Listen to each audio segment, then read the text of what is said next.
Pays conforme, la République démocratique du Congo vient d'obtenir 85,5 points au niveau international dans la mise en œuvre de la norme ITIE 2019, annonce faite par Christian Mondotiba, ministre d'État en charge du plan et président du conseil d'administration de l'ITIE RDC. Les détails dans le corps de ces magazines. Et puis les députés nationaux, membres de la commission économico-financière, ont 10 jours pour rendre compte à la plénière sur le projet de loi portant reddition des comptes exercice 2021, jugé recevable par les élus du peuple après sa défense par la vice-ministre des Finances en intitulé. Ce projet de loi a une fois de plus mis à nu certains dérapages dans l'exécution du budget par les gouvernements de la République, surtout en termes de dépassements budgétaires dans quelques institutions du pays. Voilà tout pour les titres. Les détails, c'est tout de suite dans ce numéro de Fiscalité et Développement, dans une présentation de Ruben Mayoni Ntsakiyunga. Agence Galaxy Media, la passion de développer la RDC. C'est encore toujours un réel plaisir de vous retrouver pour prendre part à la grand-messe des finances publiques en République démocratique du Congo. Madame, Messieurs, bienvenue à Fiscalité et Développement de ces jours qui s'ouvre avec ce débat créé à l'issue de la publication de la note circulaire lundi 17 octobre 2022 à travers le directeur de cabinet du Premier ministre annonçant la suspension de la perception de la taxe sur la valeur ajoutée TVA sur certains produits pour une durée d'une année sur l'ensemble du territoire national.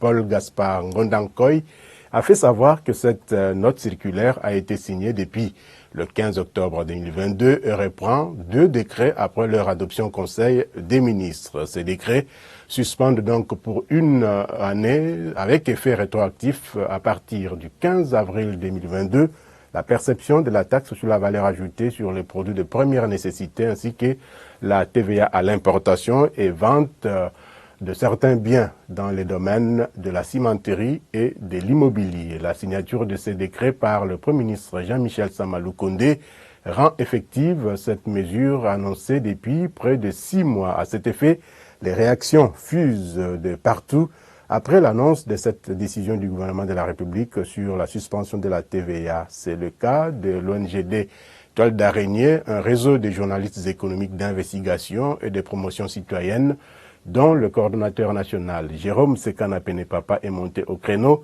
pour dénoncer ce qu'il qualifie d'une décision désavantageuse pour l'État congolais, étant donné que l'accroissement des recettes remarquées à la DGI ces derniers temps est entre autres tributaire des recettes de la taxe sur la valeur ajoutée. Et puis, le projet de loi portant reddition des comptes, exercice 2021, a été déclaré recevable et envoyé à la Commission économico-financière de l'Assemblée nationale pour examen approfondi. Les députés nationaux ont 10 jours pour rendre compte à la plénière. Bien avant la recevabilité de ces projets de loi, la vice-ministre des Finances, Onej Ntsele, a répondu vendredi 21 octobre dernier aux questions et préoccupations des élus du peuple. Plus de 66 questions lui ont été posées, notamment sur le dépassement budgétaire dans certaines institutions, les inégalités dans la répartition des crédits sur toute l'étendue de la République, les détournements des crédits des entités territoriales décentralisées par certains gouverneurs, l'affectation des crédits non prévus par la loi des finances et d'autres encore. S'agissant du dépassement budgétaire par certaines institutions ou certains ministères, la vice-ministre des Finances a reconnu les faits. Onej Ntsele a justifié les dépenses par la sensibilité de ces institutions et l'urgence qu'impose la situation liée à l'état de guerre dans l'Est de la République, la gratuité de l'enseignement primaire et la construction des écoles. S'agissant de la surconsommation des crédits pour certaines institutions et la sous-consommation des crédits pour d'autres, un nombre important d'honorables députés ont manifesté leurs inquiétudes concernant le dépassement budgétaire de certains ministères. Qu'il nous soit permis de relever ici le caractère contraignant de certaines dépenses et la sensibilité de certains ministères. C'est le cas notamment des ministères concernés par ces dépassements. À titre illustratif, concernant le ministère de la Défense et celui de l'Intérieur, la guerre à l'Est a poussé le gouvernement à engager des dépenses qui n'étaient initialement pas prévues au budget de l'État en vue d'acquérir les nouveaux matériels militaires, financer les mouvements des troupes, payer les primes supplémentaires aux unités engagées au front, mettre à disposition des sommes importantes aux différents états-majors en vue de maintenir la sécurité dans les provinces sous état de siège. Dans le secteur de l'éducation, nul n'est sans ignorer la volonté ferme et affichée du président de la République et chef de l'État, son Excellence Félix-Antoine Tshisekedi Tshilombo, de rendre effective la gratuité de l'enseignement conformément à l'article 43 de la Constitution de notre pays, promulguée en 2006, tel que complété et modifié en 2011. Le gouvernement de la République, ayant la responsabilité de traduire la vision du chef de l'État, n'a pas dérogé à sa responsabilité de la prise en charge de la gratuité de l'enseignement de base, ce qui a conduit à la mécanisation et au paiement des nouvelles unités, au paiement des primes de gratuité, à la construction des nouvelles classes et d'autres dépenses. Toutes ces actions ont conduit au dépassement des crédits alloués au ministère de l'enseignement primaire, secondaire et technique. Et puis, dans le cadre de la 3e revue du programme économique du gouvernement PEG 3, appuyé par le Fonds monétaire international FMI, une séance de travail s'est tenue vendredi 21 octobre 2022 entre la délégation du Fonds monétaire international conduite par Mercedes Vera Martin, conseillère chef de mission pour la République démocratique du Congo du département Afrique du FMI, et l'équipe dirigeante de la Cour des comptes conduite par son premier président, Jimmy Munganga, au siège de cette institution supérieure de contrôle des finances publiques. Images et commentaires, service de communication de la Cour des comptes. 3 points étaient inscrits à l'ordre du jour, notamment les activités de contrôle des comptes publics, les conséquences positives de la prestation de serment des nouveaux magistrats et la location budgétaire 2023 accordée à la Cour des comptes. Le premier président de la Cour des comptes, Jimmy Munganga Ngwaka, a fait état des activités du contrôle que la Cour est en train de faire et ce qu'elle compte faire, cela par rapport à ce qui est recommandé par la loi organique portant composition, organisation et fonctionnement de la Cour des comptes. Il importe de noter que le contrôle juridictionnel ne pouvait être fait étant donné que les magistrats n'avaient pas encore prêté serment. Le contrôle est programmé pour l'année 2023 et la Cour des comptes prévoit une campagne de vulgarisation de la loi organique avec comme public cible les ordonnateurs, les comptables publics et la société civile. Après avoir suivi religieusement le premier président de la Cour des comptes, la représentante pays du FMI a réagi. Nous avons discuté un programme d'action très ambitieux pour la mise en place d'un Cour des comptes efficace qui se bénéficie de l'allocation budgétaire qui était agrandie en 2023 et qui permettra la mise en place des fonctionnements délibérants des tâches très importants en 2023. Et après aussi, il y a des programmes très ambitieux pour la mise en place d'un programme de Cour des comptes au niveau des régions qui peut sensibiliser à la population sur l'importance d'avoir une gestion des finances publiques claire et transparente. Autre chose à présent, l'initiative pour la transparence dans les industries extractives en République démocratique du Congo, ITIE RDC, a annoncé jeudi 20 octobre 2022 à travers une conférence de presse l'obtention par la République démocratique du Congo d'un score général élevé de 85,5 points au niveau international dans la mise en œuvre de la norme ITIE 2019. Pour en savoir un peu plus, voici les détails dans ce reportage signé Muriel Makesse et Armen Ngoma. La République démocratique du Congo ne cesse de marquer de points en ce qui concerne l'initiative pour la transparence des industries extractives ITIE. Après avoir été déclaré pays conforme il y a quelques années, la République démocratique du Congo vient d'être élevée au niveau de la validation ITIE sur le plan international avec un score de 85,5 points. Ce qui conforte donc le Comité national de l'initiative pour la transparence des industries extractives ITIE-RDC, service du ministère du Plan, à travers son comité exécutif composé des représentants du gouvernement, des entreprises et de la société civile, avec comme principale tâche de superviser la mise en œuvre de l'ITIE en RDC. Une cotation marquant un grand retour du pays qui a jadis été considéré comme pays plein d'opacité et de corruption élevée. Un avantage pour la nation qui devrait attirer plus d'investisseurs et permettre sa considération au niveau des institutions financières internationales. C'est aussi une fierté pour le ministre d'État au plan et président du conseil d'administration de l'ITIE, RDC. Je voulais quand même officiellement faire part à la presse du score élevé que notre pays a eu au niveau de la validation de l'ITIE. L'ITIE, c'est l'initiative de transparence pour les industries extractives. Et cette cote élevée de transparence marque quand même un grand retour de notre pays parmi les pays qui sont cotés comme étant des pays transparents. Je crois que cette cotation va aider également au programme que nous avons avec le Fonds monétaire international qui tenait à ce que nous puissions faire montre du respect de la norme ITIE pour pouvoir poursuivre avec nous dans le programme que nous avons en cours avec lui.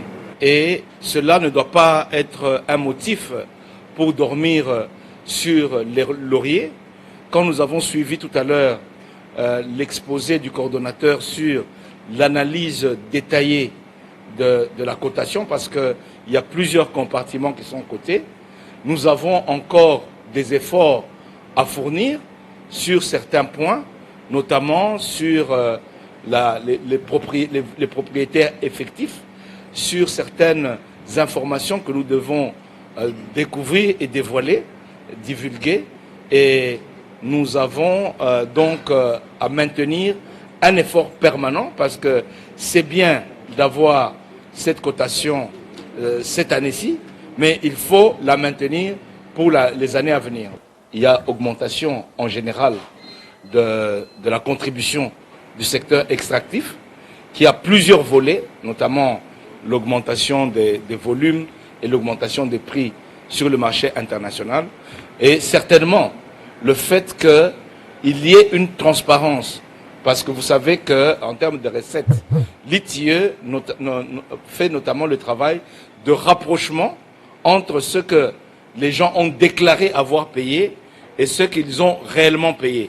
Ça veut dire que c'est un mécanisme de contrôle qui permet en tout cas à ce que les gens déclarent réellement ce qu'ils ont payé, et je pense que c'est un facteur qui aide à l'augmentation des recettes dans le secteur.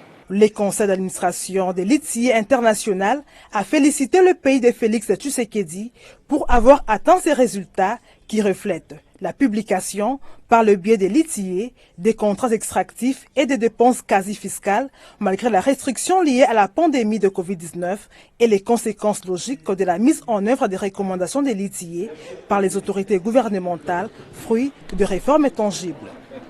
Le groupe des entrepreneurs pour les business, les investissements et la paix, GBIP en sigle, a organisé jeudi 20 octobre 2022 dans la salle des conférences internationales du ministère des Affaires étrangères une conférence en prélude du lancement du partenariat du secteur privé entre la République démocratique du Congo d'une part et la République unie de Tanzanie d'autre part, et le partage des informations irrélatives. Objectif, sensibiliser les deux parties pour une forte participation au forum multinational, économique, pastoral pour les business, les investissements et la paix prévu du 9 au 20 novembre prochain en Tanzanie. Jocelyn Baba et Fanfa Makit pour les reportages. C'est un prélude du Forum multinational économique pastoral pour les business, les investissements et la paix qui se tiendra en République unie de Tanzanie au mois de novembre prochain que le groupe des entrepreneurs pour les business, investissements et la paix a tenu à partager les informations dans le cadre du partenariat du secteur privé entre ces deux pays frontaliers. Au cours de cette conférence, les différents intervenants ont profité de cette occasion pour motiver les jeunes Congolais à se donner corps et âme dans la création des richesses. Selon eux, la promotion de l'entrepreneuriat permettra à la République démocratique du Congo de compétir au sein de la communauté de l'Afrique de l'Est EAC. Dans le cadre de soutenir la vision du chef de l'État, Félix-Antoine Tshisekedi Tshilombo, les groupes des entrepreneurs pour le business, investissement et la paix, en collaboration avec la Chambre des commerces de la République démocratique du Congo pour les pays de l'Afrique de l'Est, a signé plusieurs accords pour faciliter une bonne collaboration entre le Congo-Kinshasa et la République unie de Tanzanie. Les partenariats du secteur privé entre la RDC et la République unie de Tanzanie présentent beaucoup d'opportunités d'investissement, a indiqué le révérend Milenge, président de la GOA pour la région de l'Afrique francophone. À son tour, Patricia Maïcha, coordonnatrice du GBIP, a rappelé quelques objectifs poursuivis par le groupe des entrepreneurs pour le business, investissement et la paix. Nous avons comme principal objectif de connecter les entrepreneurs congolais aux investisseurs dans le principe du gagnant-gagnant et le respect de la loi congolaise. De former et informer les entrepreneurs congolais sur les innovations, les avancées des textes juridiques résistant à l'entrepreneuriat, les investissements et le climat des affaires afin de s'en approprier. D'encourager les entrepreneurs congolais à travailler en synergie selon leur secteur d'activité et de nouer les partenariats afin d'apprendre aux autres et bénéficier des expériences. Mener un plaidoyer fort pour la paix, gage des investissements et développement durable.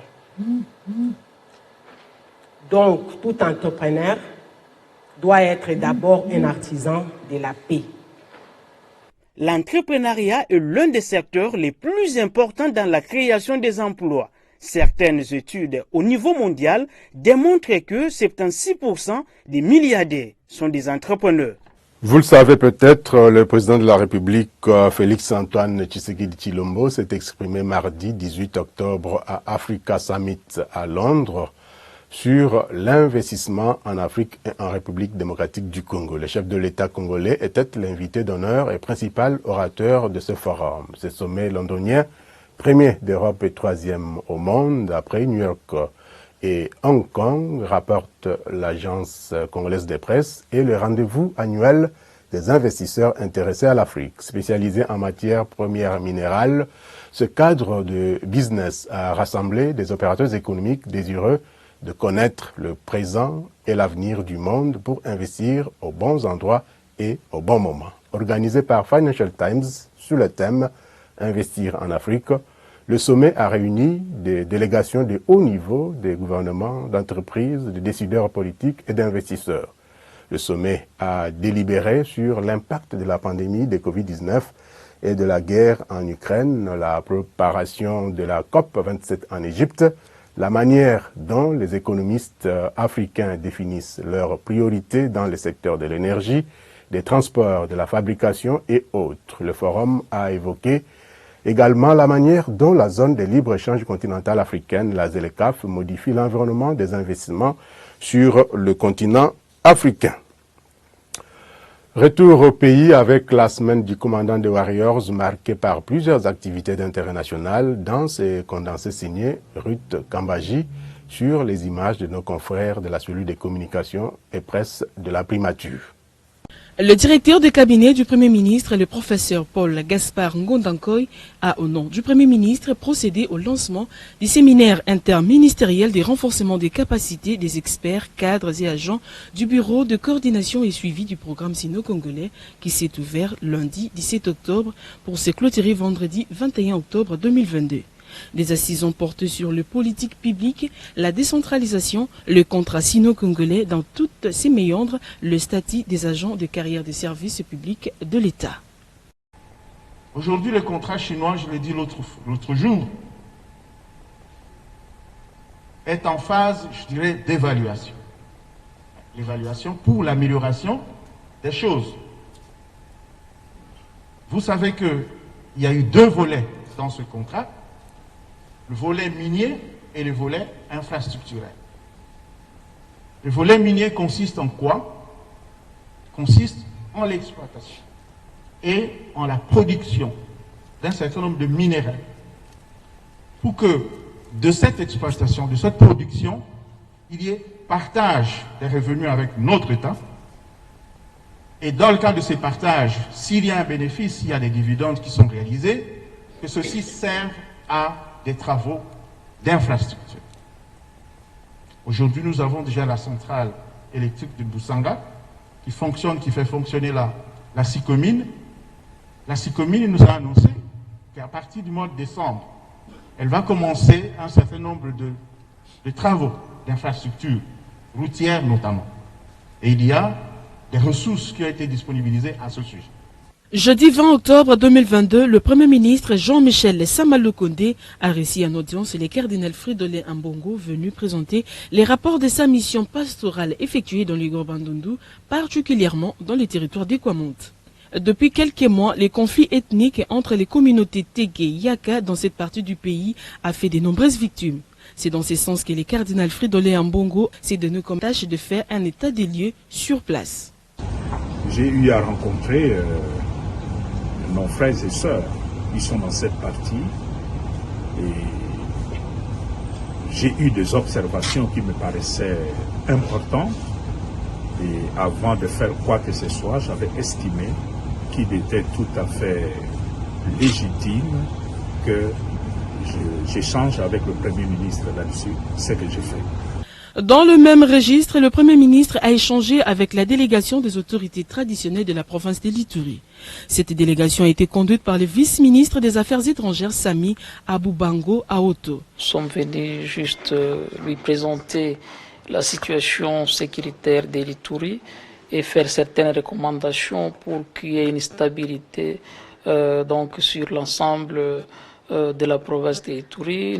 Donc, néanmoins, nous avons eu à signaler certains problèmes et l'activisme de groupes armés auxquels nous avons donné des pistes de solutions. Il faudrait qu'il y ait l'accélération du processus PDDRCS et à cela aussi, il faudrait qu'on puisse ajouter l'effectif militaire. Le Premier ministre a eu un tête-à-tête avec le nouveau représentant spécial du secrétaire général des Nations Unies pour l'Afrique centrale et chef des bureaux de la NOCA, Abdou Abari. Au menu de ces échanges, les questions brillantes de la sous-région d'Afrique centrale, plus particulièrement les questions sécuritaires. Il est venu en République démocratique du Congo pour une visite d'information dans le cadre de ses nouvelles fonctions. Le Premier ministre Jean-Michel Sama-Lukonde lui a exprimé son attente de voir le bureau qu'il a représenté avec la MONUSCO et l'ensemble des composantes du système des Nations Unies travailler sur terrain pour soutenir les priorités dégagées par le gouvernement congolais. Reçu par les commandants des guerriers, Arlette Soudan-Nono, ministre du Congo-Brazza de l'Environnement, du Développement durable et du Bassin du Congo et ministre de la coordination technique, était porteuse d'un courrier du président Sassou Nguesso adressé à son homologue Félix Antoine Tshisekedi Tshilombo de la République démocratique du Congo. Dans ces courriers est abordée la question des positions communes de pays membres du bassin du Congo lors de l'événement parallèle dédié par les 54 États africains au travers des 3 commissions dédiées aux questions du climat en vue d'avoir un cadre de concertation pour un nouveau narratif commun que les chefs d'État africains devront porter dans le cadre de leur plaidoyer à la COP27. Nous voulons aujourd'hui dire au reste du monde que nous ne commandons pas.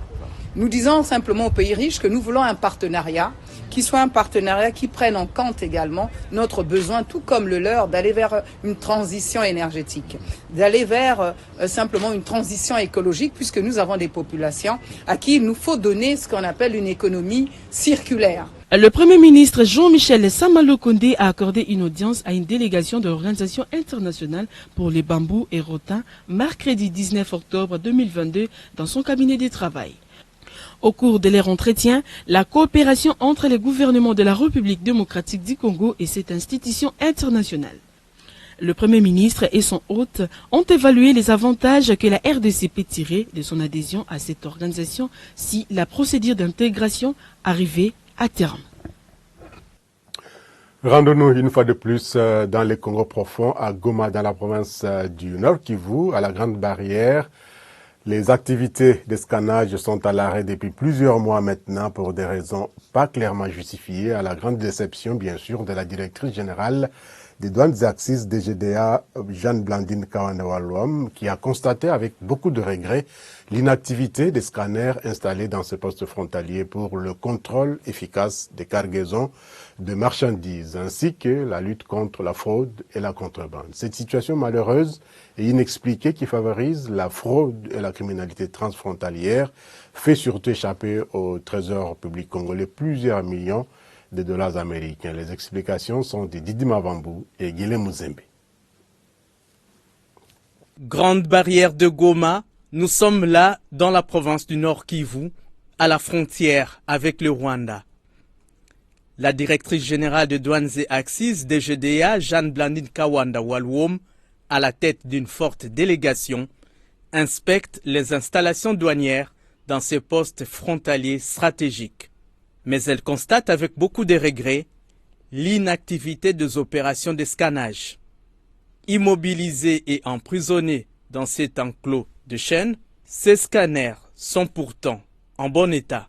Une situation que n'apprécie guère le directeur provincial de la DGDA Nord Kivu, Jodel Diongo. L'arrêt des opérations de scannage des marchandises depuis un certain temps, je ne sais pas pourquoi, nous vous avons fait rapport sur ce dossier. Le deuxième scanner est même déjà arrivé, depuis lors inopérationnel. Et je crois que je peux donner cet exemple-là. Pourquoi un monsieur, un importateur normal, qui sait qu'il n'a rien à craindre de la douane, peut prendre le luxe de pouvoir hausser le niveau de son conteneur de 2 ou 3 décimètres? Cela pour que ça ne puisse pas passer dans le bras du scanner. Ça veut dire qu'il y a des choses à cacher.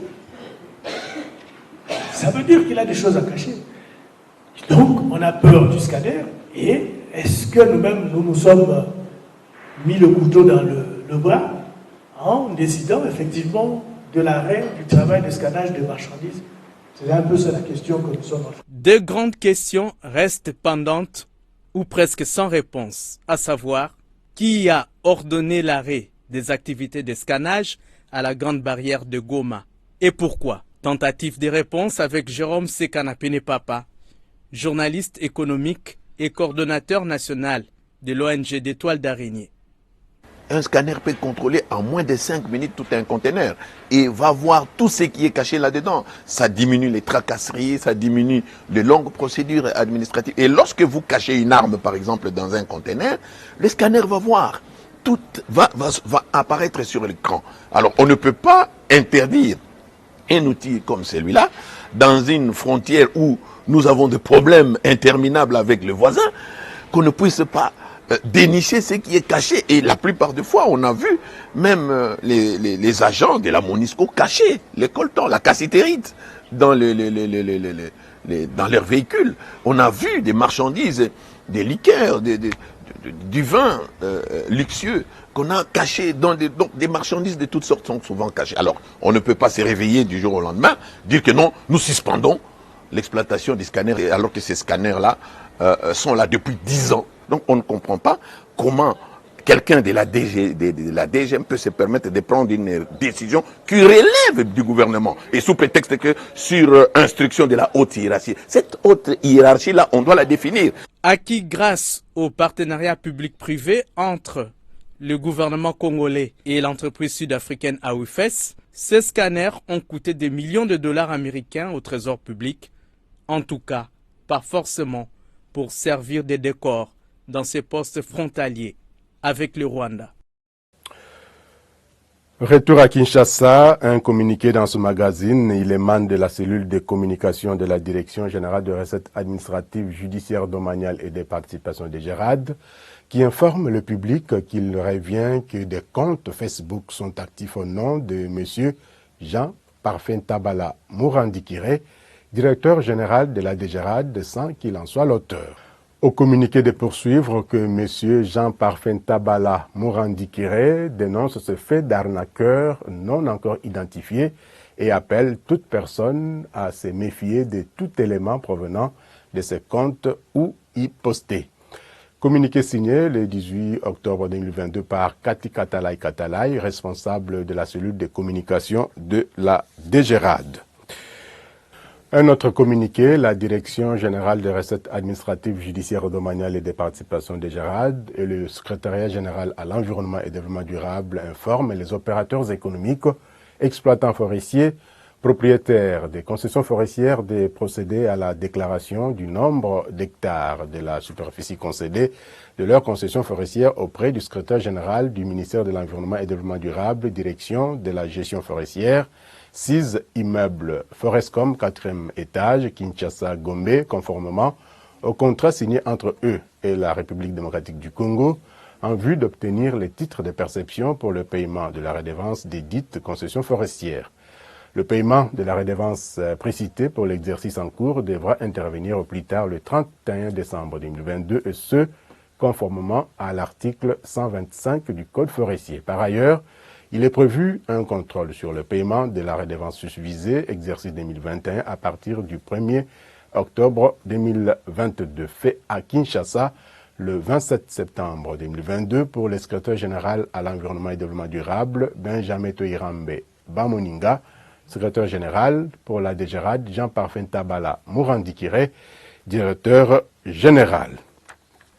Rendons-nous une fois de plus à l'intérieur du pays avec le Fonds de promotion de l'industrie qui, dans la programmation des projets à financer par cet établissement public, figure Bax & Sachs Katanga, une extension de l'usine spécialisée dans la production des emballages biodégradables et recyclables qui est déjà opérationnelle à Kimpese, territoire de Songololo, dans la province du Congo central. Un projet qui a bénéficié de l'accompagnement financier du Fonds de promotion de l'industrie FPI. Et avant de procéder au financement de ces projets pour son extension dans les Grands Katanga, le directeur général du FPI, Bertin Mudimu Tshisekedi, s'est rendu compte de la capacité opérationnelle de cette unité industrielle. Les constats globaux faits sur le terrain par le patron du FPI est que Bax & Sachs évolue très bien. Images et commentaires, cellule de communication du FPI. Votre partenaire privilégié pour la réussite de vos projets. Par cette descente aux installations de la société Bax & Sachs, cette usine de production et commercialisation de sacs d'emballage en plastique biodégradable et recyclable destinés au ciment et aux produits agricoles qui est opérationnelle à Kimpese dans le territoire des Songololo, dans la province du Congo central. Le directeur général du Fonds de promotion de l'industrie FPI, Bertin Mudimu Tshisekedi, voulait tout simplement se rassurer de la capacité opérationnelle de cette unité industrielle qui a bénéficié d'un accompagnement financier du FPI afin d'envisager un refinancement de cette société qui va s'étendre dans l'espace Grand Katanga. À en croire le promoteur du projet, M. Hussein Bada, l'usine Bax & Sachs veut diversifier sa production en fabriquant localement des emballages destinés au transport de minerais et servir en même temps les emballages pour les cimentiers et agriculteurs de l'espace Grand Katanga. La demande de refinancement de Bax & Sachs est en cours d'analyse au sein du FPI et le nouveau directeur général, Bertin Mudimu Tshisekedi, dans sa vision managériale, a voulu mener cette mission de supervision pour se rendre à l'évidence et jauger le fonctionnement de l'usine. Si nous nous sommes déplacés, c'est pour nous motiver davantage dans l'accompagnement que nous devons apporter à Bax & Sachs pour l'extension de ses activités vers le Katanga. Ici, à l'ouest, Bax & Sachs s'occupe essentiellement des cimentiers. Mais maintenant, il y a une demande importante en sac dans le Katanga, au sud, et Bax & Sachs est intéressé à pouvoir répondre aux aspirations de ces opérateurs économiques qui produisent les cuivres, les cobaltes, ainsi que tous les minéraux associés. Le constat établi par Bertin Mudimu en visitant toute la chaîne de production de cette usine est que Bax & Sachs fonctionne très bien. Les outils de production installés s'alignent parfaitement aux normes internationales et sa production permet à la République démocratique du Congo de combler le besoin en importation des cimenteries existantes estimé à plus de 3 millions de sacs par an et voire même de pays environnants. Aussi, l'usine a créé plus de 250 emplois directs et contribue également à l'élargissement de l'assiette fiscale et à l'économie des devises affectées à l'importation des emballages. Nous avons vu l'investissement tel qu'il a été réalisé Et cela nous pousse à dire que c'est un investissement qui a une importance capitale pour la RDC. Pourquoi est-ce que c'est une industrie qui a une importance? Parce que lorsque BAC & SAC n'était pas là, toute la production des sacs d'emballage pour les cimentiers était importée de l'extérieur. Et vous savez, quand on importe, c'est qu'il y a une dépense en devises qu'on réalise. Maintenant, avec la présence de BAC & SAC, la production qui est faite ici sur place, en tout cas, il y a une économie qu'on réalise en ce qui concerne les devises. Donc nous pouvons dire qu'il y a sur le plan économique un intérêt particulier en ce que nous n'arrivons pas à dépenser de l'argent pour les devises. Il y a également les impôts et les taxes que l'État parvient à dégager par la présence des BAC & SAC. Et qu'en est-il de l'évolution de négociations entamées en vue d'une éventuelle reprise de la société MAC Sarl spécialisée dans la fabrication des emballages pour le transport des minéraux installés à Lubumbashi? On a déjà signé notre accord pour le rachat et maintenant on va procéder aux deuxième étape qui est le début du plan d'investissement. On sollicite toujours le support du pays et leur accompagnement sur le nouveau projet. Et je pense qu'après la visite aujourd'hui, le DG nous a rassurés. Pour la petite histoire, c'est depuis 2010 que le FPI avait financé la société MAC Sarl à Lubumbashi, mais cette industrie connaît des difficultés énormes. Les machines sont même devenues désuètes par rapport à l'évolution technologique et même aux besoins du marché. Voilà qu'aujourd'hui, BAC & SAC de Kimpese veut atterrir MAC Sarl de Lubumbashi pour moderniser l'usine et créer de l'emploi, tout en doublant la capacité de production. Et en termes d'investissement, BAC & SAC pourrait injecter 15 à 16 millions de dollars américains pour la redynamisation de MAC Sarl et qui deviendrait alors BAC & SAC Katanga. Et cette extension va participer efficacement à l'émergence de l'économie de la RDC. Pour ce faire, l'accompagnement du Fonds de promotion de l'industrie, le FPI, dans l'investissement et les financements est très attendu. Contre vents et marées, l'inspection générale des finances IGF réalise un travail de titan apprécié par plus d'un. Et ce, depuis sa relance par le président de la République, Félix Antoine Tshisekedi Tshilombo. Grâce aux actions menées dans le cadre de la patrouille financière, plusieurs performances, notamment la transparence dans la gestion des finances publiques au sein des institutions publiques et régies financières, ont permis au gouvernement de la République de réaliser une croissance et par ricochet un budget de plus en plus costaud. Nos reporters ont tendu leur micro à certains analystes pour en savoir un peu plus sur la contribution de l'IGF dans la lutte contre la corruption et le détournement des deniers publics. Reportage signé Désiré Mbouyi et Armen Ngoma. La patrouille financière mise en place par l'inspection générale des finances IGF produit déjà ses effets. Le commando Jules Alinketekei, inspecteur général des finances, chef des services et ses troupes ont lancé des attaques sans recul contre tout le détourneur de deniers publics. Une guerre longue et rude qui a des conséquences positives sur l'amélioration progressive de la gestion de la chose publique au Congo-Kinshasa. Parlant du rôle de l'IGF en ce qui concerne surtout la patrouille, en même temps cette maximisation des recettes, nous ne pouvons que vraiment féliciter ce grand travail qui a été effectué. Aujourd'hui, à part le fruit que le patrouille a donné à la nation, nous sentons, voire même il y a un dépôt du projet budgétaire qui va jusqu'à 14 milliards. Cela prouve à suffisance que l'IGF était très important d'être là pour aider le gouvernement, pour aider les régies financières à récolter de façon très honnête tous les aspects financiers de la République. Donc pour moi, je pourrais dire que vraiment c'est très important que l'IGF soit là, parce que nous avons senti son importance. La stratégie mise en œuvre par l'IGF semble très efficace. Plus question de faire le médecin après la mort. L'IGF s'engage dans une politique d'anticipation de malversations financières avec des contrôles qui ne se font plus a posteriori, mais désormais de manière concomitante. Une méthodologie de travail qui ne rencontre pas l'assentiment de certaines personnalités, mais qui est saluée par beaucoup de Congolais. Parmi eux, Pito Elengue, ingénieur informaticien et coordinateur du CPI. La présence de l'IGF soit une présence qui est liée à la descente sur terrain. C'est-à-dire, et les rôles, c'est juste de venir, faire l'audit, contrôler et plier les bagages pour rentrer dans leur bureau. Parce que rester dans l'institution, pour moi, je pourrais dire, ce n'est pas du tout bien, au risque que IGF plus tard puisse être parmi les éléments qui vont encore peser dans le budget de l'État ou encore qui vont participer au détournement ou encore à la corruption de la chose publique.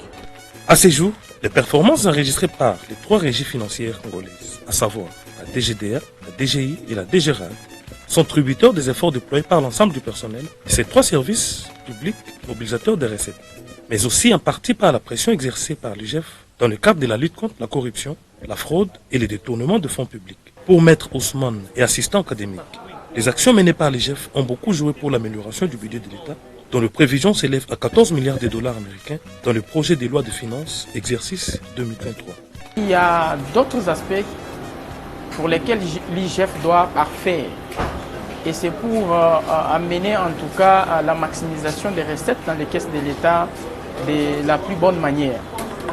Parce que jusqu'à aujourd'hui, il y a certaines recettes publiques qui échappent effectivement au trésor public. Si je peux prendre le domaine qui est le mien, le secteur judiciaire. Dans ce secteur, il y a beaucoup de recettes qui échappent, n'est-ce pas, au trésor public. Cela revient à dire que l'IGF, il y a lieu en tout cas, soit il y a nécessité qu'elle puisse parfaire ses méthodes, elle puisse parfaire son travail de manière à ce qu'elle atteigne à 100% en fait les missions qui sont les siennes. Aujourd'hui, l'IGF constitue sans nul doute une force dissuasive contre tous les actes de malversation financière en République démocratique du Congo. Et cela est rendu possible grâce surtout à l'accompagnement du chef de l'État Félix Antoine Tshisekedi Tshilombo.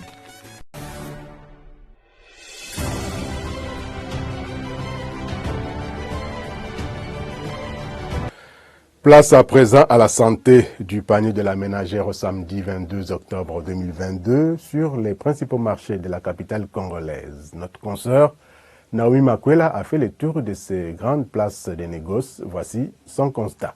Ouvrons ces tours d'horizon de prix des produits alimentaires de grande consommation sur les différents marchés de la ville de Kinshasa avec les poissons salés, appelés communément ambassade, dont le prix d'un kilo s'est maintenu à 14 500 francs congolais depuis la semaine passée au marché de la Liberté. Même observation faite au marché Zigida et Matete où le prix de cette denrée n'a pas bougé d'une semaine à une autre, se vendant à 15 000 francs congolais. Et enfin, au marché Gambela, il faut décaisser 16 000 francs congolais pour avoir 1 kilo de ces poissons salés. Concernant les haricots appelés Bilbil en provenance de Goma dans la province du Nord Kivu, le prix d'un bol appelé autrement Ebundeli se négocie à 2400 francs congolais au marché de la Liberté et Gambela, à 2300 francs congolais au marché Zikida et à 2500 francs congolais au marché Matete. Pour les riz, le prix d'un sac de 25 kg est resté stable dans plusieurs marchés de la capitale congolaise. Il s'achète à 49 000 francs congolais au marché de la Liberté. 50 000 francs congolais, c'est le prix d'un sac de riz de 25 kg au marché Zikida, 48 500 francs congolais au marché Gambela et 49 500 francs congolais au marché Matete. Au sujet d'huile végétale de la marque Regina de l'entreprise Palmico, le prix d'un bidon de 5 litres s'est vendu à 25 000 francs congolais au marché de la Liberté, à 26 000 francs congolais au marché Zikida et Matete et à 25 500 francs congolais au marché Gambela. Bouclons ces tours d'horizon de prix de quelques produits alimentaires de grande consommation avec la banane, dont un lot de 5 fruits coûte 2 000 francs congolais au marché de la Liberté et Gambela, 2 500 francs congolais au marché Zikida et 1 500 francs congolais au marché Matete. Voilà donc les tendances des prix de quelques denrées alimentaires de grande consommation relevées par l'agence Galaxy Media au samedi 22 octobre 2022 sur les principaux marchés de Kinshasa. Et puis sur le marché d'échange, nous ne saurons vous fournir en tout cas les taux officiels de la Banque centrale du Congo de suite d'un problème d'accès à son site internet. Par ailleurs, au samedi 22 octobre 2022, au parallèle, les taux a varié entre 2030 et 2050 francs congolais les billets verts dans la majorité des communes de Kinshasa. À l'aéroport international de Njili, la devise américaine s'est changée à 2000 francs congolais, 2100 dans plusieurs supermarchés de Kinshasa et à 2080 le roi dollar américain, précisément sur l'avenue Lukusa chez Mère Double dans la commune de la Gombe, ainsi qu'auprès des sociétés de télécommunications. 2000 francs congolais les billets verts à Lubumbashi dans les Hauts-Katanga, même taux observé à Aketi dans la province du Bazuélé et à Lissala dans la Mongala. 2005 francs à Ingende dans la province de l'Équateur et 2010 francs congolais à Basoko dans la province de la Tchopo. Enfin, le pic du taux de change à l'intérieur du pays a été observé ce week-end à Goma dans la province du Nord Kivu où $1 américain a valu 2020 francs congolais. Terminons cette émission avec les nouvelles des cours de principales matières premières sur le marché international. D'une semaine à une autre, le cours du brut évolue en dents de scie après la baisse de la semaine passée à New York comme à Londres. Le baril du pétrole a terminé la semaine en hausse. À New York, par exemple, le baril du brut léger américain, WTI, West Texas Intermediate a coûté $85,18 américains, soit une hausse de 0,34%. Hausse également à Londres de 0,93%. Le baril du Brent s'est vendant à $93,59 américains. Selon les experts du site prixdubaril.com, les cours du pétrole ont terminé la semaine en hausse vendredi, aidés par la perspective d'une possible décélération de la Banque centrale américaine, la Fed, et l'approche de l'embargo européen sur le pétrole russe. Côté gaz naturel, le kilowattheure s'est vendu à $496 américains, soit une baisse de 0,66%. Sur le marché minier, la tonne métrique du cuivre s'est négociée à $7,585 américains, soit une hausse de 1,37%. La tonne métrique du cobalt s'est vendue à $51,515 américains, une hausse également de 0,02% comme la semaine dernière d'ailleurs. L'once d'or, de son côté, est restée stable à 0,00% depuis plusieurs mois, se vendant à $1,654,62 américains. La tonne métrique du fer est à $94,86 américains, en hausse de 0,10% selon investing.com. La tonne du coltan est restée dans une stabilité dans le vert de 0,00%, se vendant à $114,000 américains selon le site investir.leseco.fr. La tonne métrique du lithium, de son côté, a coûté $1,080 américains, soit une baisse de 3,79%.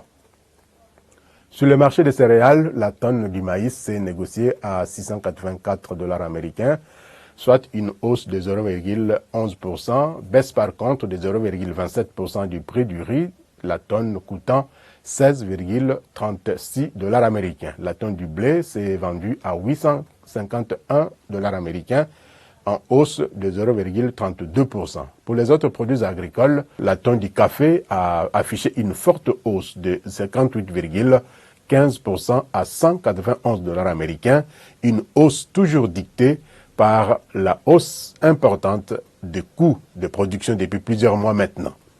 La tonne du cacao a perdu 0,52% de sa valeur, la tonne se négociant à $2,306 américains. Enfin, la tonne du coton a valu $79 américains, soit une forte baisse de 22,88%. Selon les observateurs, la crise énergétique qui bat son plein dans certains pays européens faisant augmenter la facture serait la première source d'inquiétude caractérisée par la hausse des coûts dans l'industrie textile européenne. Madame, Messieurs, c'était donc un plaisir pour moi d'officier pour vous cette grand-messe des finances publiques en République démocratique du Congo qui est ainsi dite. Merci à Marlène Bassoussou et merci à vous de l'avoir suivi de partout à travers la planète Terre. Je vous retrouve très prochainement, toujours avec le même plaisir. D'ici là, portez-vous bien et bonne suite des programmes sur votre chaîne. Au revoir et à très bientôt.